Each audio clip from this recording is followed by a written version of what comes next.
C'est quoi la maladie de Charcot ou sclérose latérale amyotrophique? Cette maladie dont Stephen Hawking avait défié les prédictions de son espérance de vie en survivant plus de 50 années après sa maladie.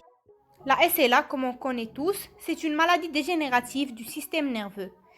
Elle est considérée la plus fréquente après la maladie de Parkinson et la maladie d'Alzheimer. Elle survient à un âge entre 45 et 60 ans et elle est surtout à prédominance masculine. Il n'y a pas d'atteinte sensitive.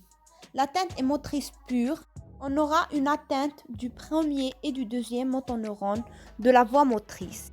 Le premier motoneurone allant du cortex moteur vers le tronc cérébral et la moelle épinière et le deuxième motoneurone allant de la moelle épinière vers le tronc et les membres sup et 1.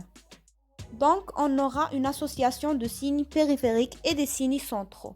La maladie elle est fréquente, l'étiologie reste toujours inconnue et l'évolution se fait vers le décès en quelques mois. Passons à la physiopathologie. Suite à l'atteinte des motoneurones périphériques et centraux, on aura 3 niveaux d'atteinte. Une atteinte des cornes antérieures de la moelle, suite à la raréfaction des neurones se trouvant au niveau du renflement cervical.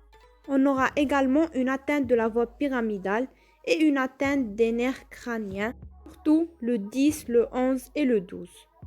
Même si l'étiologie reste inconnue, mais on a quelques hypothèses qui peuvent expliquer la maladie.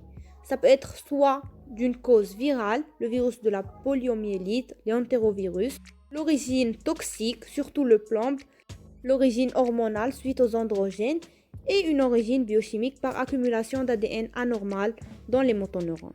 Passons à la clinique. Puisqu'on a une atteinte de la corne antérieure de la moelle, on aura un syndrome neurogène périphérique associant des fasciculations, des crampes, une amyotrophie et un déficit plus ou moins flasque. On a précisé également qu'on aura une atteinte de la voie pyramidale, ce qui va donner lieu à un syndrome pyramidal associant une vivacité des réflexes ostéotendineux, le signe de Babinski et le déficit moteur plus ou moins spastique. L'atteinte des nerfs crâniens va donner lieu à un syndrome bulbaire. Il va être constant dans la SLA et peut-être même inaugural.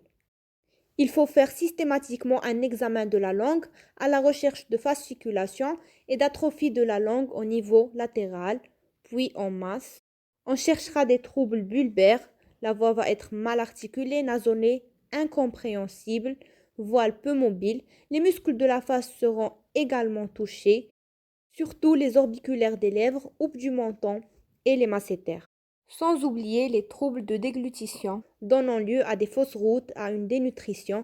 La gêne respiratoire est souvent discrète.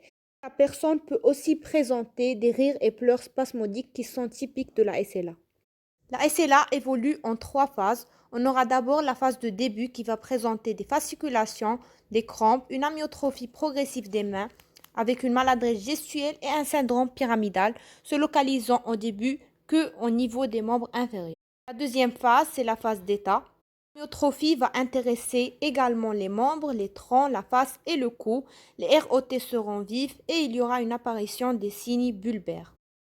Et finalement, la phase terminale, l'état sera grabataire avec une cachexie, une tétraplégie, une paralysie labio-glossopharyngée, avec déficit de la mastication, une anartrie, une dysphagie majeure qui va entraîner des fausses routes et une insuffisance respiratoire qui sera la cause de décès en 2 à 3 ans.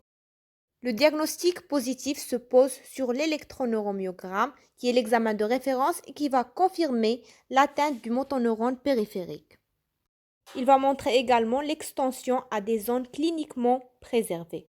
La LCR se présente sans anomalie et le reste du bilan est envisagé en fonction du contexte clinique pour écarter certains diagnostics différentiels.